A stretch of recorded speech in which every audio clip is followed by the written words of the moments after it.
My name's Dean, and I'm your host. You're listening to The Non-Typical Project.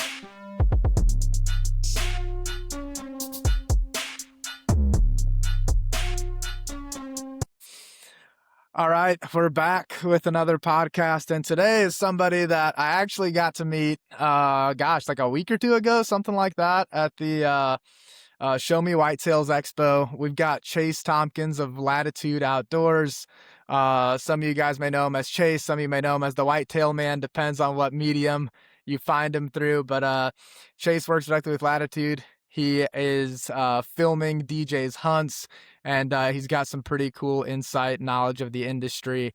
And of course, he is a bow hunter. So welcome onto the podcast, Chase. Thank you very much. Excited to be here, man. Dude, excited to have you. We got to chatting a bit at the expo, and it was fun talking to you because you are in this pretty cool position where obviously, you bow hunt yourself, you're working in the industry, and then on top of that, you're filming hunts, which is something that I've been wanting to talk about on this podcast for a while because I think that some people, I had this when I first started filming hunts. I was like, I just bring the camera with me, I set it up, punch record, get the shot on film, and we're money. Dude, it is not that easy, and I'm sure you're familiar with that by now. So we'll kind of start from how that even came about to where, were you working with Latitude already and then you started picking up a camera? Were you already working with a camera? Kind of how did you get to that point where the camera got involved and getting started with Latitude? Yeah, so I actually started with Latitude my senior year of college, which was now 2.5, 3 years ago.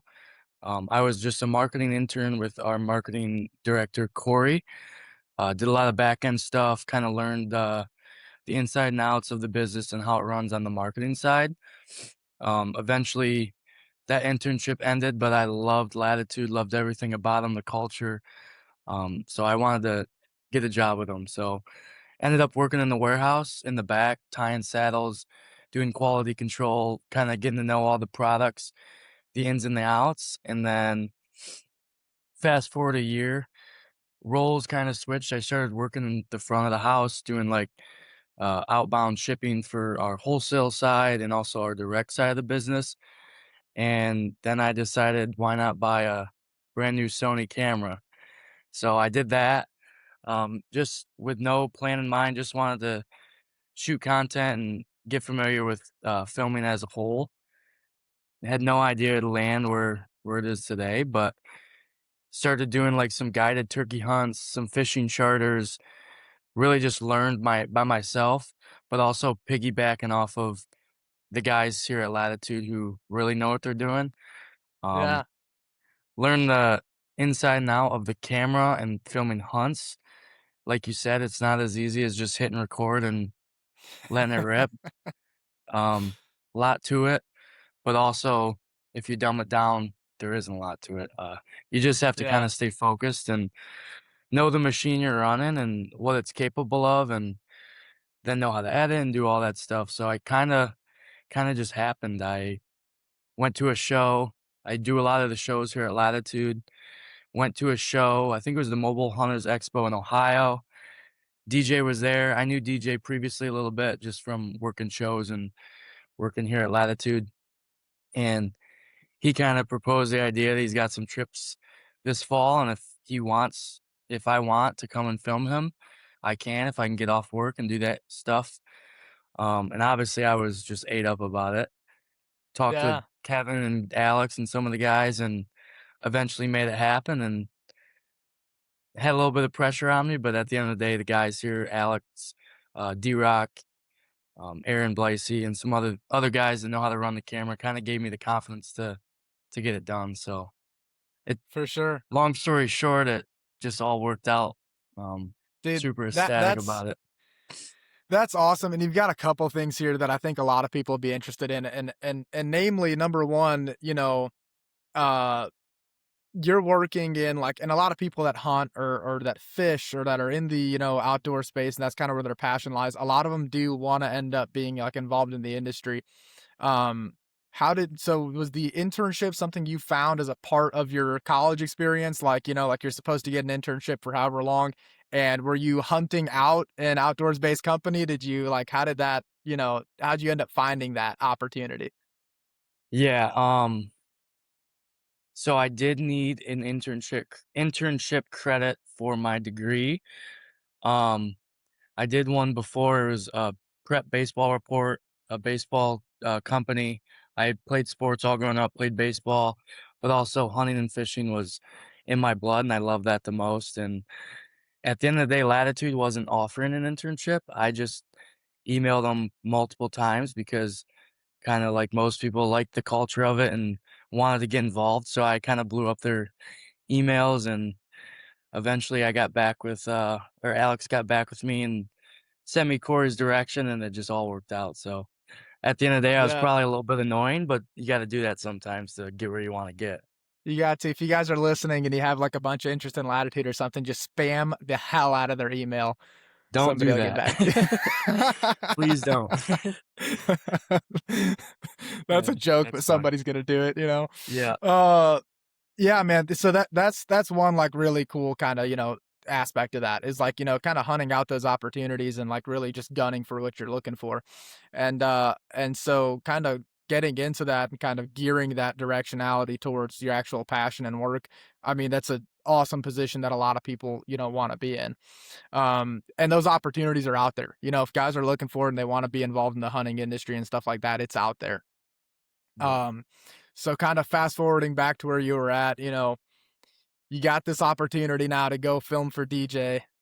What does that look like the first hunt you guys went on? And also, what's in your pack? So, like, what all are you packing gear wise and all that stuff? Because there's the gear list, and Yep. there's a number of stuff you got to bring with you. So, where are you guys at? What hunt are you going on? And what do you got with you? Yeah, so our first hunting trip was actually to Illinois, which for me growing up, Illinois is a state where I've always wanted to go and hunt and film whitetail deer. So super ecstatic. Obviously, I got a long checklist of stuff because if I forget something, there's no turning around. In my pack, I have my main camera, which is a Sony A7C, just kind of like a compact A7 V, just a smaller version of that. For a secondary camera, I was running a Sony A7 V with a 35 to 200 millimeter lens, same lens I was running on my main cam. I have a Lone Wolf pocket arm or razor arm, camera arm hanging on the tree for my secondary. We film everything freehand for Latitude just because you just never know what's gonna Yeah, happen. Um, then I also have a GoPro with a little octopus mount where you can kind of bend it around any branch, or I use it on my gear strap. Um, then I have two mics, two shotgun mics, and then a set of wireless mics as well for me and the hunter, along with a bunch of other accessories to screw into my small rig, to the tree, suction cup mounts for the car. So my hunting pack versus my filming pack, kind of a little bit different setup, but it's definitely a lot of gear, but we make it work. yeah, yeah, for sure, man. It's amazing the stuff you'll bring with you. Like, I think my personal setup at this point, like, there's nothing hunting related in my backpack usually, which I'm running the Ranger 22, and I'm able to get my camera arm for self filming. So I'm able to get my camera arm in there, the base for it. I'll strap my sticks and my platform to it. But then outside of that, I've got a A7S3, a 24 to 240 in there, my GoPro, and what I've been using lately actually is your guys' gear strap. I'll take the Latitude gear strap and I'll actually use the hat clip for the GoPro, and I'll put it onto the gear strap and then strap it down to the tree, and I'm able to tilt that GoPro up towards basically centered with the tree facing at me. That and the octopus arm. Those are pretty much the 2 systems I'll run, and I'll run that octopus arm because if I'm in, like, a birch or something really skinny, I'll just end up strapping it to a tree branch next to me instead of trying to get it to balance on that, so pretty similar there as far as that stuff goes. Um, when you're going on these hunts with them, kinda what are you trying to capture, I guess, throughout it? Like, because you guys do, especially in the Grit series that I'm sure a lot of guys are gonna be familiar with, a part of the big allure to that series is, like, all of the in-betweens like during the hunt, because you really do pull that audience kind of into the hunt to where they're with their buddies, you know? So as far as that goes, you and DJ hop in the truck. Is it cameras on right away? Kind of how are you managing it? And then also, how are you managing capturing that much footage throughout that time? And how many SD dumps are you probably doing throughout the course of a trip? Yeah, I mean, as soon as I pull in the DJ's driveway, my camera's on and it's rolling. Pretty much the goal for me as a beginner as well, just capture as much as possible. Like you said, the grit, we like to capture like the the hanging out or even just the car, stuff like that, so we can make the audience feel like they're with us. But yeah, I mean, cameras are rolling almost 24/7. There's always a GoPro in the car, so that's another thing I forgot to say is DJ has a GoPro as well. So technically we're running 2 GoPros and 2 big cameras. A GoPro always suction cup to the front of the vehicle on the windshield, a GoPro on my camera facing me, a camera facing him. So there's a lot of cameras rolling at once. And then towards the end of the night, when you're done hunting, you get back to the house, still trying to film like dinner time, hanging out at camp.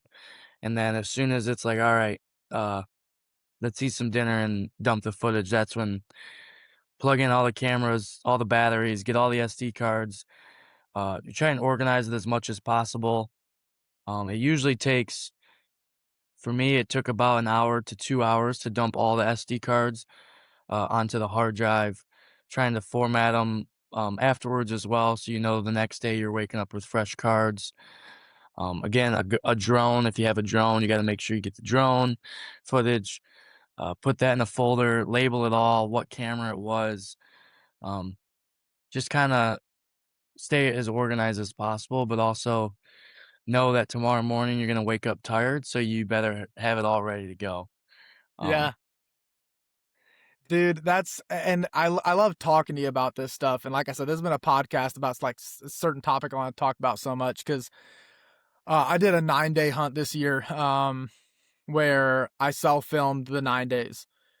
Dude, I mean, mhm, like, I'm lucky to be touching a pillow by like 1 in the morning, because and 100%. just getting all that stuff going. And I'm sleeping out of the back of the truck too. The no B&B. We're sleeping out of the back of the truck. So like just trying to charge everything, dump cards, do everything I got to do. And filming hunts and self-filming hunts is something that most guys are doing now or wanting to do or get involved in. And there's a lot of stuff to it that I wish I would have known, 5, 6 years back. Like I wish I would have understood more of it. And that being said, granted, if you guys are like looking to get into it or whatever else, you can start off really simple. It doesn't need to be super complex. But there does get to be a point where you're like, "Oh, I wish I would have caught this a little bit different." Like this memory, because one of the big things that like got to me recently too has been like capturing photos of the hunt throughout it and then at the end, because it's one thing to get like decent pictures on your phone and whatever else, but it's another thing when you get incredible photos on a really good camera at the end of the hunt, because you might have the mount on the wall, you might have all this other stuff, but that memory right there of how it went down and you in that moment, that you got one shot to get that before that deer is skinned out and everything else and that's gone. So it's just so valuable to get done and to do it right. But that's kind of that pursuit of it, and that's why I got into it so heavy. And so talking about this sort of thing is, man, I think it's going to be something that's important for guys to kind of get a hold of and get a grasp of when you want to do something like this. And so I'm on the self filming side, which I'm talking about a lot, but I've also filmed a few hunts for Hunter Hogan, my buddy. And so I wanted to get your take on this too, because I had this really bad, like the first couple hunts I filmed for him. Dude, I would get buck fever for him while I'm behind the camera. Like, there was like one hunt in particular. It's hilarious. If you watch the video, you can kind of see it. Um, we were on a rut hunt, and this buck comes in, and he's a mega. I mean, he's a giant, and he's stepping out, and dude, my face is buried in the viewfinder of that camera, so I have no actual interpretation of how close or far the deer currently is. and I'm on him, on him, on him, and then I could hear, I don't know if you can hear it in the footage or not, but I could hear Hunter's hinge click. And dude, for a second, the camera goes shake, shake, and I'm like, oh god. And dude, it's hilarious because you watch that back, you can notice it a little bit there. But when you were on there, you filmed DJ. I know you filmed him kill one buck. Did you guys get more than one down this year? And kind of what's that like behind the camera for you when you're hunting with somebody else trying to get that? Oh, yeah, definitely getting buck fever the entire time, and just like you said, we killed one in Illinois, and we were, like, close. We knew if we're gonna kill one, it was gonna be point blank, and it was gonna happen like that, and it did. Same thing, burying my face in the viewfinder, you know he's right there. You don't know when he's gonna shoot because 'cause I'm just looking through the camera. I have a job to do Yeah. just like he does, and, yeah, definitely shaking a little bit, but I also think that's part of the hunt, so it makes it fun. We killed the one in Illinois, and then we had a good hunt morning one in Kansas. Put a shot on a good 10 point. Weren't able to find it, but if you guys do see that footage, I got buck fever pretty bad on that one. I mean, he was he was grunting, comes out of the ravine, he ducks his head around the cedar, comes flying in. I mean, just incredible hunt, and Gorgeous I footage was too on that hunt. Dude, the sun was hitting that buck, and I mean, it was picture freaking perfect. it was incredible. I was shaking. It was awesome. Yeah. So, Kansas was sweet. Um, yeah, Illinois and Kansas were both incredible. Buck fever behind the camera is a real thing, and I have no shame in it, so it's gonna happen more than Absolutely, dude. once. I couldn't agree more. It's a crazy feeling and like, for me it's an interesting experience like filming a hunt for somebody else because it was so exciting because like referencing that rut hunt again.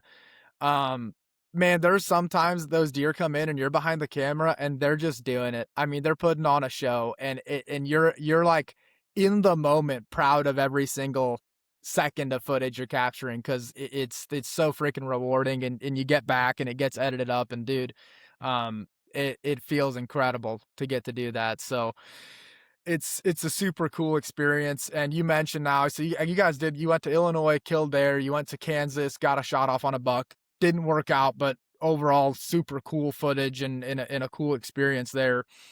How much travel hunting did you do growing up, if any? And how much travel hunting do you personally do?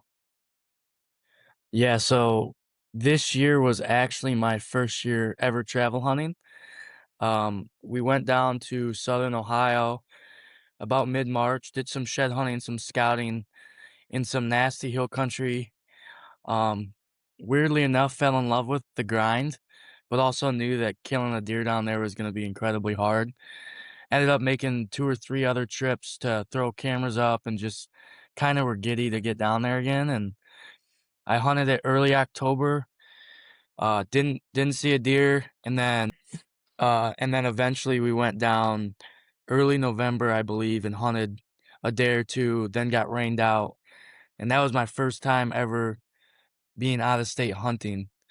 So, it was pretty incredible to, go to Ohio the first few times to scout, shed hunt, hang some cameras, and then little did I know I'd be behind a camera in Illinois and Kansas just later that year, so super surreal. The travel hunting is definitely something that I could get used to.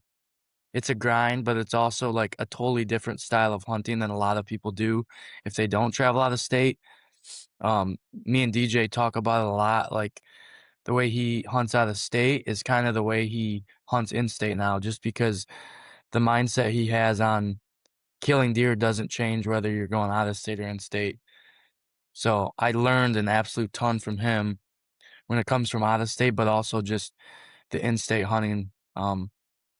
They really just go hand in hand. It's just you're on a time crunch out of state and you're maybe staying in an Airbnb, but at the end of the day, your goal does not change. Get on a good one and try an arrow one. So Yeah, man, it's a different kind of thing, and, like, I'm planning on doing, like, my first, like, out-of-state trips with a tag in my pocket and all that stuff this upcoming season, and, dude, it's incredible, and the reason I brought that up was because the opportunities that'll be afforded to you to go experience stuff by filming hunts is crazy. Because even if it's something that maybe you wouldn't have went out and bought that tag, or maybe you wouldn't have went out and done something, uh, being willing to jump behind the camera for somebody and go do it, that opens a lot of doors really fast just to go get to see different areas and different landscapes. Is there anything you kind of picked up on when you were out in some of these other states and seeing some stuff where you were like, okay, now I need to try to do this for myself at some point? Would it have been Kansas for you?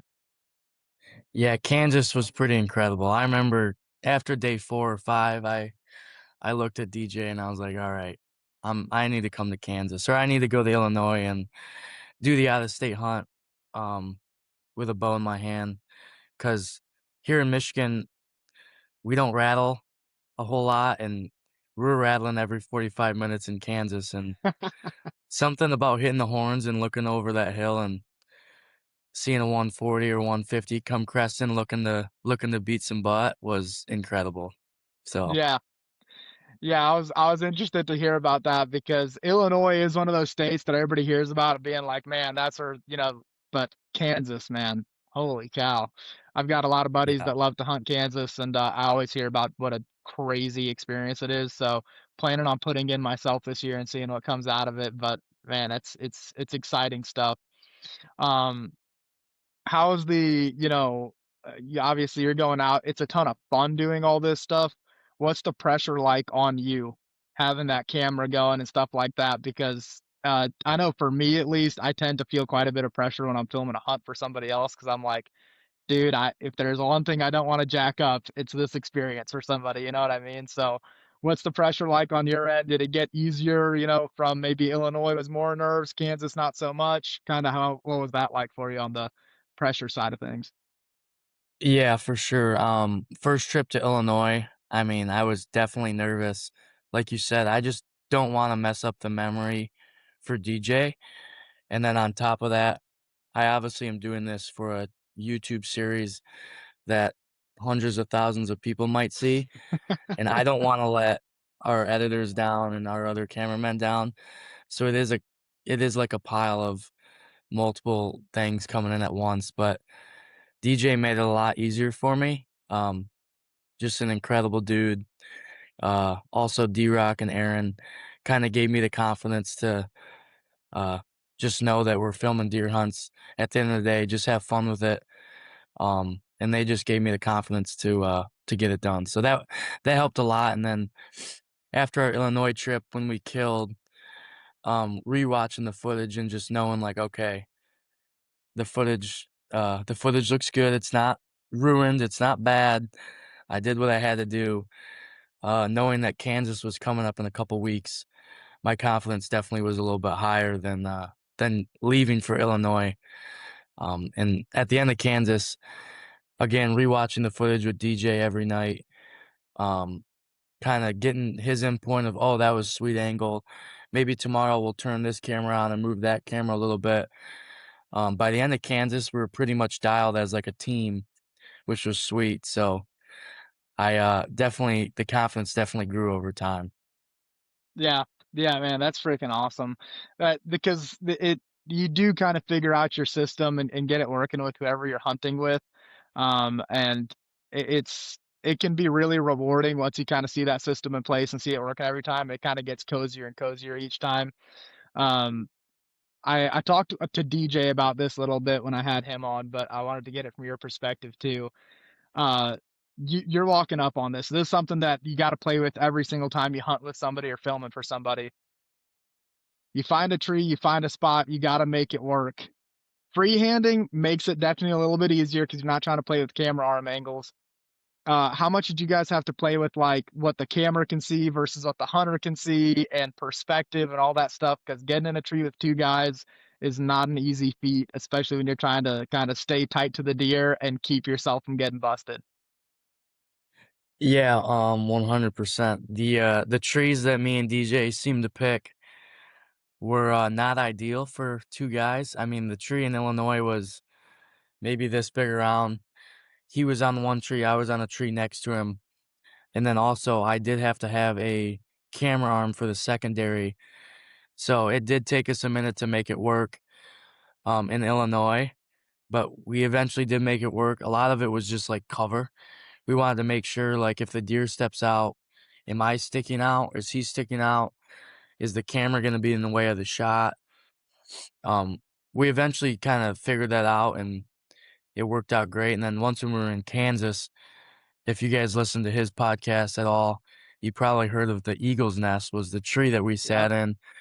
Um, so that was a very awkward tree. We were on private land, so we were able to trim up some branches a little bit. And eventually he was just standing in the crotch of a tree, and I was about to stick up, kind of standing in the tree as well.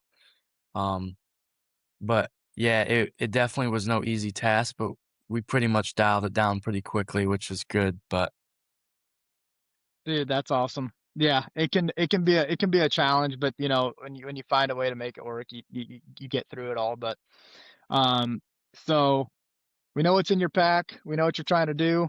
We know about the challenges from someone that works for Latitude. What is your setup? What are you running? Are you running different saddles in different situations? Do you have one that's your favorite? How are you kind of customizing your gear and what are you working with? yeah, so obviously pretty much all my gear is Latitude gear.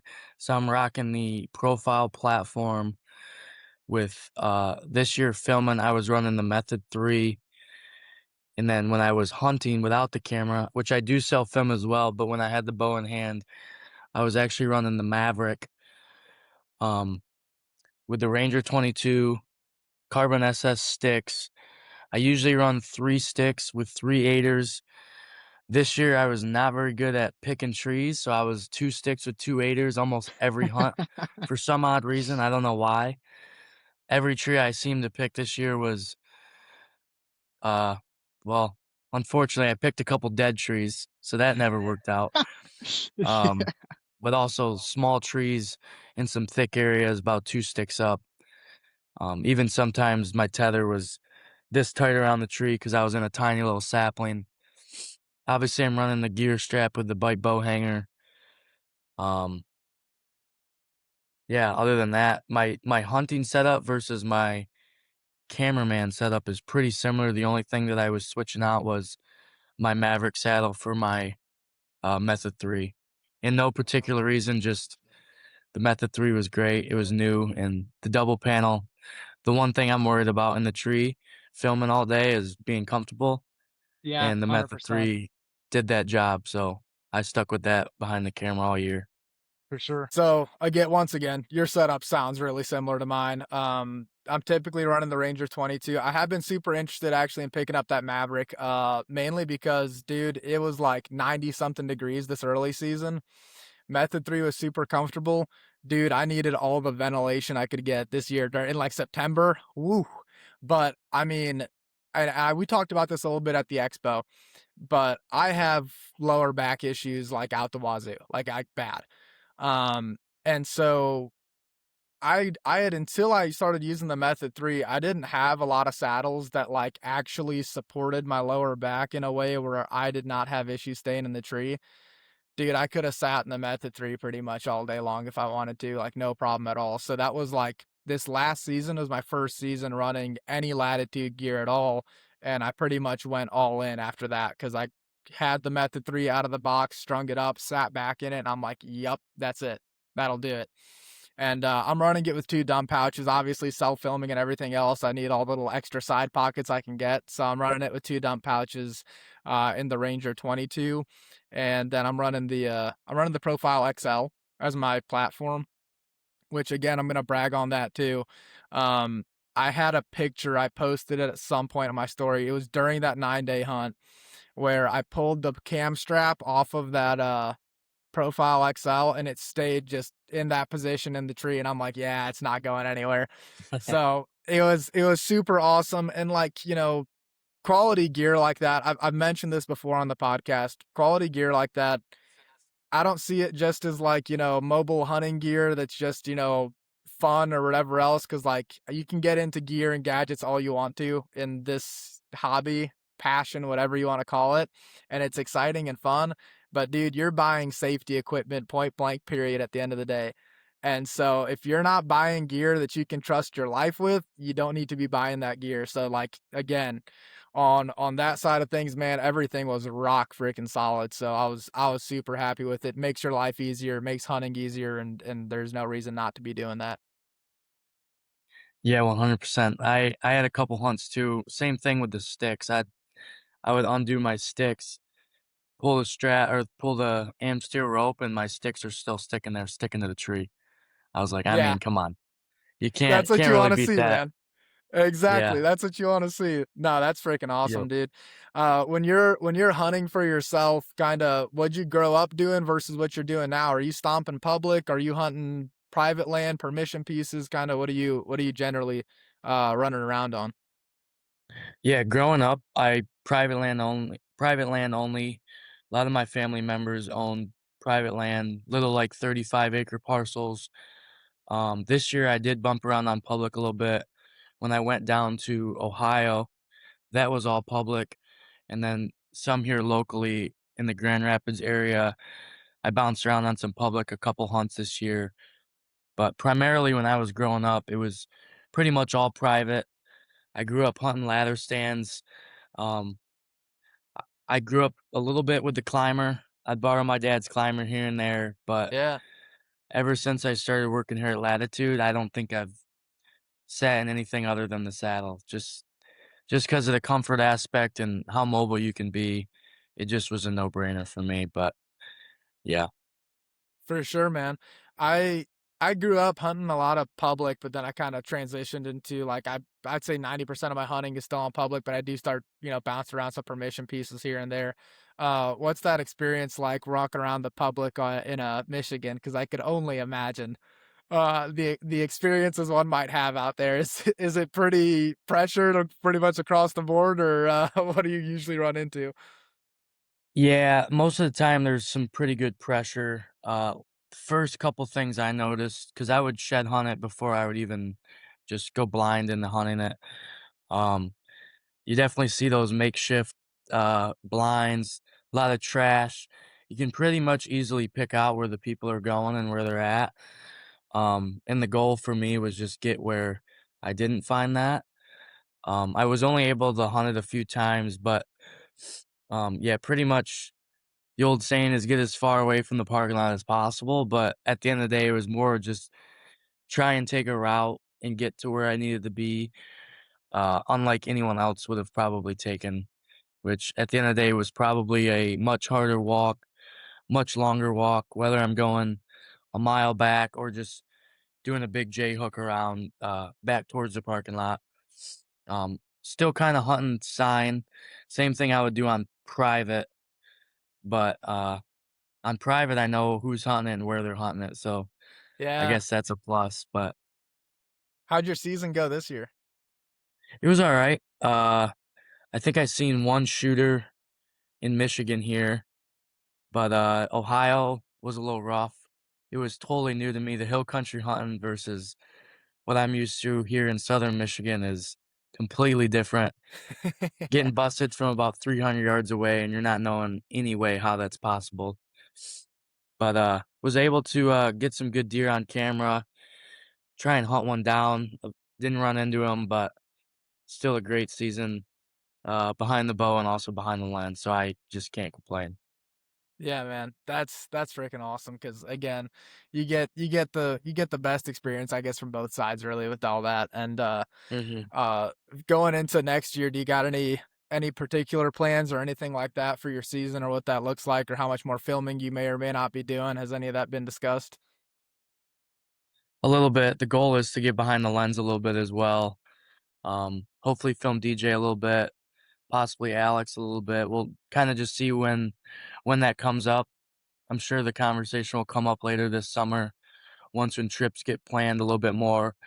But for me personally, gonna try and get a permission piece here closer to where I live in Grand Rapids. And then also I do have a preference point for Kansas. So me and a bunch of buddies have a plan to go to Kansas and hopefully run There it into one is. there, but we'll see what happens. Man, that's awesome. One thing I do wanna ask you guys from your perspective too, um, typically a lot of guys that are like, "Yeah, I got to work in the hunting and outdoor space in that industry or whatever." A lot of them are like, "Yeah, but our busy time is in the middle of season."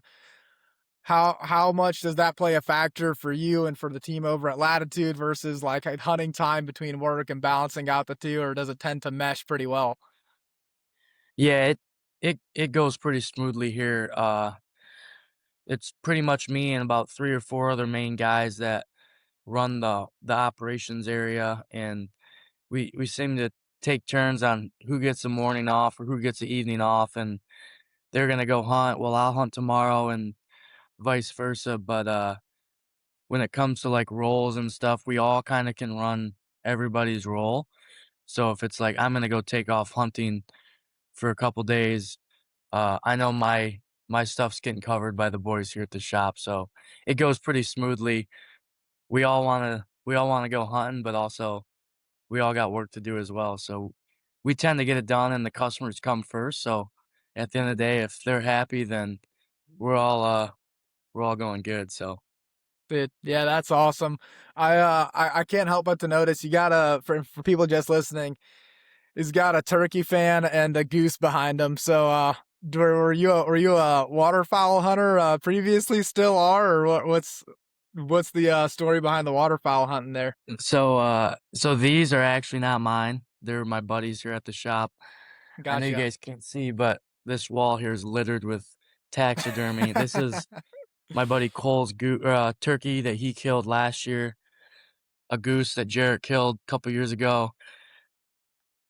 We got some big marlin sailfish kinda thing. I obviously didn't catch that, but we got taxidermy hanging everywhere. But yeah, I turkey hunt. Can't wait for season here coming up. I've never waterfowl hunt. I got buddies that are ate up by it. They're begging me to come out, but I Dude, you just ever wanna can't get put into down the bow waterfowl to hunting? Yeah, if you ever wanna get into that, you let me know. I've got about 5 dozen decoys that never see the light of day 'cause I bow hunt too much. So, I got the same they're issue. I just don't have all the decoys. yeah, dude, they're all yours. No, I saw that back there, I'm like, "Oh."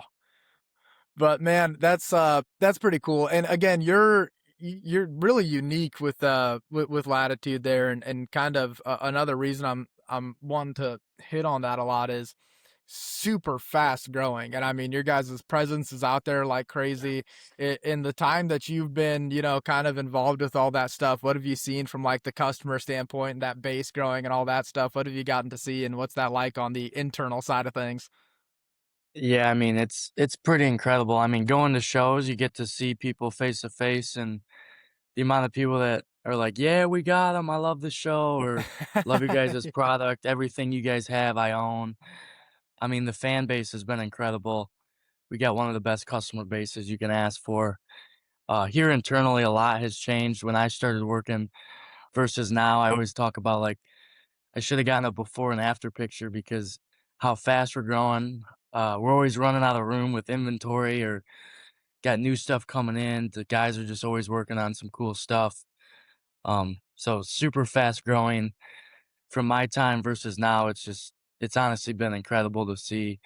Love going to shows and seeing what people have to say because I feel it the same way. So it's pretty awesome. Yeah, man. It's cool to watch from an outside perspective too, because like I said, it's kind of a constant growth thing. And then obviously the Grit series is growing a lot, and I love watching that. Um, for you, I don't know if you had a plan in mind when you were in college. I can't imagine this was it. What's the kind of, I guess, internal experience there, and family and friends and stuff like that? Because in a lot of ways, you're in the hunting industry and you're kind of doing a passion for work. So what's that experience like? And then kind of what's the family and friends reaction there? Cause it's a unique spot you're in, man. Yeah, I mean, definitely wasn't on my bingo card to be doing what I'm doing right now. So it all kind of worked out. I mean, I always just loved hunting and fishing, but um, to think that this is where I would be in my life at this point in time, I was not really expecting it. But at the end of the day, like I just was passionate about hunting and filming and pretty much everything, and I just eventually it all worked out. I worked hard, worked in the back, worked my way up here now doing a little bit more stuff on the operational side, and also now filming. So the family and friends are always happy to hear about it and see the stuff and bring the boys in to shoot bows, and they're always ate up that they're in the warehouse or at Latitude HQ. So Yeah. I mean, they're loving it as much as I have been. So pretty surreal feeling as well. Yeah, dude. That's freaking rad. Um, so we talked a little bit here about the bow hunting side of things. How long you been bow hunting for? When did the bow hunting side of things start? I imagine you would have started off with a gun, right? Yep. So I killed my first deer when I was, I think, 11 with a gun. Typical going out youth hunt, sitting in a literal split of a log with my dad. Had a buck come. I think it was a little 6 point, about 20 yards, single shot, 20 gauge, 20 yards, broadside, perfect opportunity. I shoot, miss over his back somehow. I don't know how. Buck fever, obviously. And then he runs away about 70 yards. Hand the gun to my dad. He cracks it open, throws a slug in, and smoked him at 75, which not sure how I miss him at 20 and do that, but and then You just quickly need to after back that, him I up a little bit. yeah, right. He was a little too close. Yeah, And then, exactly. shortly after that, I fell in love with bow hunting and just shooting my bow. I think I killed my first deer with a bow when I was 12. The year prior, I was sitting in a single ladder stand, and my dad was sitting underneath of me, and probably the littlest 3 point came walking about 8 yards, and I ended up smoking it, and ever since then, I mean, I've just been ate up with bow hunting. I don't even think I've grabbed a gun in the last 4 or 5 years. Just something about being that close with the deer, putting a good shot on a whitetail, I was just tore up from it, and growing up, I watched YouTube 24/7, still do a little bit, and just to being able to watch hunts and then wanting to relive that, um, I mean, I've just been ate up by it, so Yeah. definitely don't have any plans on hanging the bow up anytime soon, so Absolutely not, man. I wanted to bring that up kind of where you started at too, because like kind of getting that reference point of like, starting off as a kid and getting out there with your bow and trying to get one and then obviously turning it around to where you're at now. That's a lot of leap and a lot of progress and something that you can't foresee that, from a younger age. So that's pretty cool, man. yep. But I do want to get into a little bit of your kind of process and all the stuff that you do. So, break it down as far as what bow are you running? What kind of arrows do you like to run? Broadhead preference, sight. Give us the rundown of your gear there. Yeah, so last year I had a Matthews VXR, um, I believe it was a 29.5 with some VAP TKO Elites 300s V1 spine with some AAE Max Hunter vanes, and I had some green reflective wrap. Um, and then this year I just bought a new bow. It hasn't came yet, but it's gonna be a Prime Divide 31. All Pretty right, much on. running the same arrow setup. Um, this would be my first bow that I've ever owned that I didn't get passed down from a buddy or whatnot. So I'm Yeah, excited to rig it up the way I want to rig it up and shooting straight. that's awesome, man. You a fixed blade or a expandable kind of guy there? So I shoot the Beast broadheads. Gotcha. Um, I ran what's the dead meats a couple years ago, but I made a switch here this year. Yeah. Yeah, I ran the Beast this last year, and I actually had a pretty good experience with them. They treated me perfectly fine. I tend to bounce between trying something new and going back to Grim Reapers a lot. But then again, that's just for the sake of tinkering with stuff and kind of me wanting to play with my setup all the time. Which, if you're into bow hunting, that's just kind of half the journey with it is always trying to play with stuff. But Yep. you haven't picked up a gun, and you said like 5 years or so. Yeah, correct. I just been ate up with the bow hunting thing. I like close and personal. I mean, I have nothing against gun hunting, but just something about the bow hunting that I just absolutely love, so Yeah, it's probably been about high school since I have, but again, for the same exact reasons, it's just the I don't know, probably the more competent I got with my archery equipment, I think the less I wanted to hunt with a rifle because 'cause I'm like, I'm pretty confident smoking a whitetail at whatever, reasonable distance I need to, and if they're further than that, I think I can get closer. And a big part yep. of that is obviously doing a lot of the mobile hunting. So what probably wouldn't be possible in a lock-on stand is possible with the saddle. So I'll try to get on top of them. Uh, when you're out there and you're bow in hand, getting out into the field, what's your process usually look like as far as getting on a buck? Are you generally trying to get on top of them, set up where you think they're going to be? Are you chasing them based off of sight? Kind of how are you trying to get on top of the bucks you're out there after? Yeah, so this year my strategy kinda changed a little bit after hunting with DJ. Um, a lot more experienced hunter, obviously, and he kinda Yeah, taught me to, just go after him because if you don't bump him, someone else will kinda thing. But, yeah, typically, since I was hunting a lot of private land, I would go off of, like, historical data. I like sure. hunting scrapes, so that's kind of a familiar thing with DJ. He loves hunting over scrapes, and that's something that I kinda like doing. There's a lot of scrapes where historically they're always in the same spot, and certain times of the year where I've gotten a lot of activity versus later in the year where I don't. So I kinda went off of historical data, but also learning to hunt the sign as I go kinda thing. Yeah, I might have a spot in mind, but if the sign's telling me to get up in that tree right there, I have no problem doing that. So, obviously, with a saddle and mobile hunting, that makes it all possible. Yeah. Obviously, I'm hunting the wind as best as possible, but, yeah, Yeah. honestly, just Are you running cameras typically too on the properties that you're usually on, or are you so you're running cameras. yep. Are you like, he's on camera now and going after it, or kinda are you using them just for inventory? How do you typically run your trail cameras? Yeah, usually it's just for inventory. I feel like most of us, and I do as well, fall into like, "Oh, he was just there last night, he's gonna be there tomorrow," Yeah, and typically your chance has already been passed, so I like to try and go based off of, last year's data if I can, but also I yeah. do run cell cameras, so it's hard to see a big buck and not wanna go in after him, but we all know that deer could be 2 miles away by then, so you're kinda chasing For tail at the end of the day. for sure.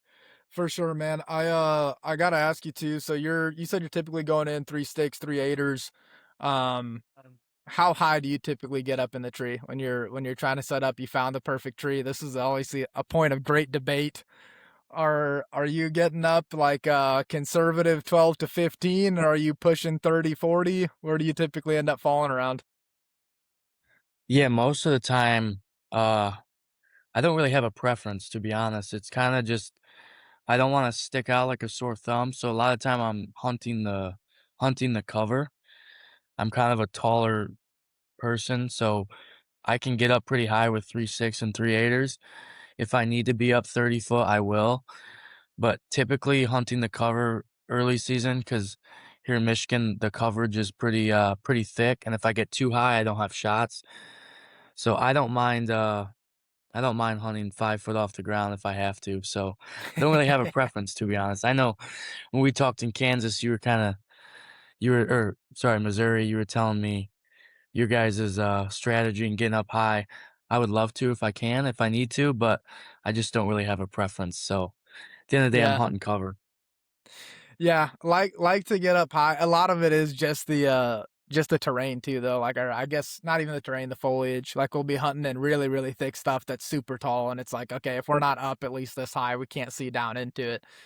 Yep, And we're usually trying to get up on top of them in their bed or something like that. So it's a unique strategy, but it is also something that takes a lot of patience 'cause, get when you're getting up that high, if you're getting 30 feet plus in a tree, that's not something you wanna be rushing at all, so it's right. it's a preference-based thing for sure, but, uh, going into, and I'm obviously super excited for turkey season and everything else coming up, but we can fast forward it for all I care, getting back to September here in Missouri. This upcoming year for Latitude, what can you talk about as far as stuff that's going to be coming up? Maybe some stuff we can expect from you guys, and new products. Maybe you guys got the new sticks. I got to check those out. You got the Method 3 in a green color now in the Bottomland. So, what else is coming down the pipe? What are you guys working on, and what can we expect to see out of Latitude? Yeah, so probably just the 3 main ones that, I'll talk about are the new sticks. Obviously, they are about 14.9 ounces, one of the lightest sticks on the market. They bite like crazy, super lightweight, they stack, they clip in together. As you've seen at the show, they're gonna be probably one of the best sticks on the market, for the price. Second is the Praxis pack, which is a whitetail frame pack loaded with features. You're able to pack a deer out with it if need to be, but also it's the perfect size for your everyday hunt. It's not too big, it's not too small. A lot of frame packs are big and bulky. In this one, they designed it so it's perfect for the everyday hunter, and also a good self-filming pack. If you like to carry a lot of gear in, you like to self-film, it should be the perfect size for you. And then lastly is going to be the flyer pack. It is a minimalist pack. It's got a built-in frame in it. You're able to open it up, put your platform underneath, put your sticks down, strap those down, but it also has two zipper pouches that can be taken off, and it's full of molly. So if you want to customize it with our Ranger molly pouches or any of our dump pouches that we sell, um, it's going to be a killer pack. I sell film, so the flyer pack might be out of the question when it comes to self filming, but it's definitely doable. The frame pack, great self-filming pack, great pack for somebody that might be hunting hill country that won't be able to drag a deer out, or also just likes to carry a lot of stuff in. And then the synergy sticks are going to be a no-brainer for me, so they'll be on my back for sure. Dude, those sticks, and I got to check them out, seem like crazy as far as like the actual. I can just tell by looking at them the bite they're gonna get on them, and it kind of addressed a couple things that I felt could have been improved upon on the originals. So and they're stupid light, like stupid light. So super excited to play with those. And then I totally forgot the pack when I brought this up. That pack is a no-brainer, dude. It is solid, it's built right, and, as far as being able to streamline everything down as a self-filming pack and be able to hike everything in and out, I'm excited for that. I'm actually super excited if, I plan on going on a mule deer hunt this upcoming season if at all possible.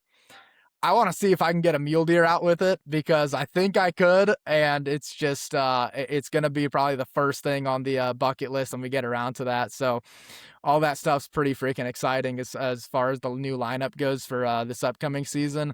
Is there anything that you kind of see coming out as far as the grit series? Any changes getting made? What are you guys planning on for that? Because your guys' marketing is top notch, man, and you know how to reach that. You know how to reach the base. You guys definitely know what people like. So, what does next season look like for that? Yeah, I mean, I know we got a lot of trips planned.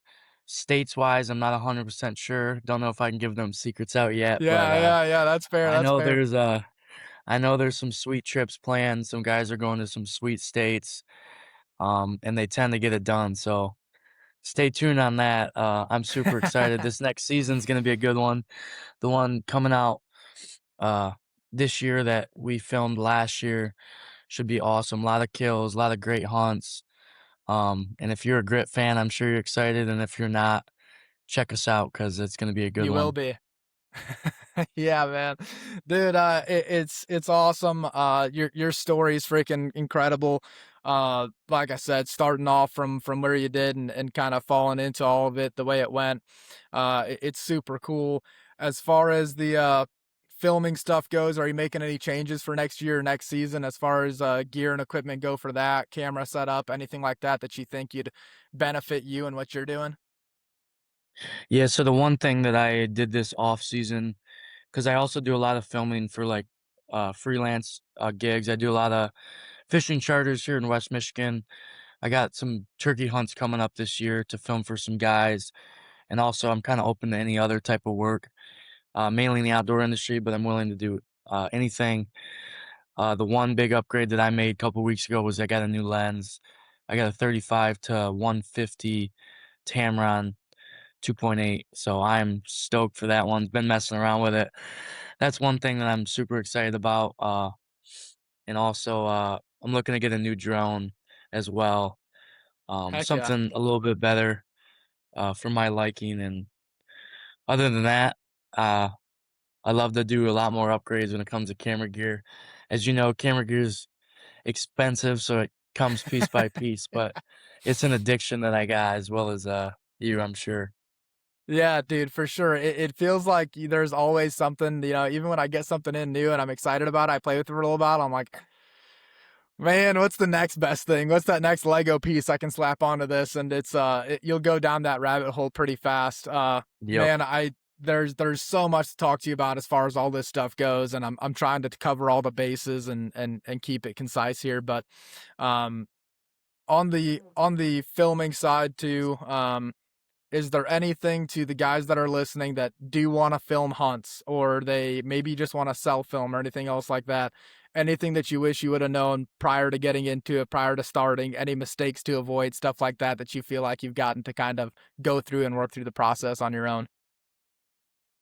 Yeah, I mean, this might sound cliche, but just film as much as possible. One thing that I'll say is learn how to edit. Because once when you learn how to edit your own stuff, it'll make you a better filmer. If you Yeah. know what shots are good and what shots you need, um, based on editing it and knowing what you might have missed while editing, it'll make filming a lot easier. And also, don't be afraid to just go out and do it. Kind of who cares what people think? Ask as many questions as possible and film as much as you can, edit as much as you can, and honestly, just go get it. Yeah. Dude, I love how you answered that because it's something that I should have already learned, at this point, but this season I made a mistake that the one thing you said stuck out. And that was film just everything you can and as much as you can. I killed the biggest public land buck of my life back in September, and let this be a word of advice or kind of a story to learn from for anybody listening wanting to film their hunts. I got out there, I shot this buck. He ran 30 yards, and I shot him again, got the second shot off, and I accidentally didn't hit record on the first shot. Did hit record by the time I pulled off the second shot. And then when I pulled off the second shot and the buck ran off, I immediately was worried sick. I sat back and I'm like, man, I didn't get that first shot on camera. I don't know how the second one looks. I put two arrows in this buck and I didn't see him go down. Like, oh, I might have just botched this whole thing. And from that point on, my only focus was recover the deer, screw the camera, left it in the tree to go look for the buck. Man, that buck didn't make it like 40 yards. So I never got the recovery or the drag out or any of that stuff on film. Well, it could have been an incredible film of my biggest buck. I didn't do it because I got too worried about all these dumb little factors that ended up being a big nothing burger, because Yep. the buck did go down real quick. So stuff like that, just keeping that camera rolling and keeping filming no matter the situation, you don't know how it's going to turn out. So that's huge there. You mentioned editing, learning how to edit and find all that stuff. Do you have a preferred editing software or anything like that that you like to run off of, or anything that you're trying to learn right now? Yeah, so I got comfortable at first editing on Adobe Premiere Pro. Got okay at that. Was able to do what I needed to do on that, and then more recently, I'm making the switch over to DaVinci. Um, so if I need something done super super quick, I'll go on Adobe, old trusty. But been really trying to learn DaVinci, just to try and learn to color grade a little bit better, and just learn how to learn that new software. So hopefully, in the next 5 years from now, it pays off. Yeah, I've been playing around with Premiere Pro, and I've been trying to kind of go between either whether I want to switch into DaVinci or Final Cut Pro, or what I want to settle on and really kind of call home base. And if you do get into video editing, it's a super important skill to learn. It's something that does make the filming aspect kind of make more sense to you because you might be filming everything, but are you filming it in a way that's going to make it easy for you to work with is huge. So, Chase, dude, we've been doing about an hour here. I want to ask you one more thing real quick. If you had advice for anybody on any of it, whether it's the filming side of things, getting into the hunting industry, trying to chasing those dreams and going after what you wanted to go after, what would that one piece of advice be? Yeah, I mean, honestly, just the main thing is don't care what people think, because at the end of the day, their opinions don't matter. Just go out there, buy the camera, buy the bow, and just do it, because one day you're gonna look back and wish you did, and 5 years from now you're gonna look back and be happy that you did. So at the end of the day, just whatever you can do, just try and do it. Do what you're passionate about. I'm passionate about hunting. I'm passionate about fishing. I'm passionate about filming and creating memories for people. Um, so you just got to do everything possible to get to where you want to get. Um, Obviously, it doesn't just fall in your lap. Sometimes you got to email someone 5, 6 times, or spend the money on the nice camera or whatever you want to do and whatever you need to get. But just do it, because you'll regret it if you don't. So, Man, you answered that perfect. That's freaking solid advice right there. And might have seemed like we were jumping around a lot here, but man, I could do 5 different podcasts with you on different stuff. I mean, you've got so much to cover, and you're in an awesome spot, and you're doing really cool stuff. And I think it's going to help a lot of people out, whether they want to get into filming, want to get into the outdoors industry. I mean, you're kind of in the middle of it all, and you're going through a lot of it. And I think it's a super, super cool spot to be in, and a super cool perspective for people to hear from. So, dude, I gotta say thank you for coming on and doing all this. Where can people find you? I'm gonna link it all below, but where can people find you, find your work, and kind of keep up with you and everything you're doing? yeah, well, first and foremost, I just want to thank you for letting me hop on this podcast. I obviously love following your stuff as well. So, I thank you appreciate for it. that. You can find me at chase.tompkins25 on Instagram. Also, the whitetail man underscore on Instagram. I post a lot of my outdoor content on there. Facebook, Chase Tompkins. Um, and also our Latitude Grit series is on YouTube now. Check out the new season later this year. You might see my face a couple times, and like and subscribe the page and keep supporting Latitude Outdoors and also the non-typical project. So I appreciate it. Heck yeah, man. Dude, you guys are freaking doing it, and it's awesome to watch, and you guys are killing it, and you're doing a great job in it all. So excited to keep up with it. I'm gonna link all the stuff down below in this one, and make sure you guys keep up with Chase, keep up with Latitude. They're absolutely on top of the game right now, and I think it's only gonna get better from here. So keep an eye on them, and thanks for you guys for listening to this one, and we'll catch you on the next one. Thank you guys for listening to today's episode of the Non-Typical Project. If you want to check out our special guests, their social media handles are located in the episode description. If you want to keep up to date with the Non-Typical Project, you can search the Non-Typical Project on Instagram. You can also head over to the main page of the podcast to see all currently available episodes with a new episode every Friday. To keep up to date with me, you can find me on Instagram. My Instagram handle is Dean_Hunts. And everything will once again be down below in the episode description. Thanks again for tuning in, and I'll see you next time.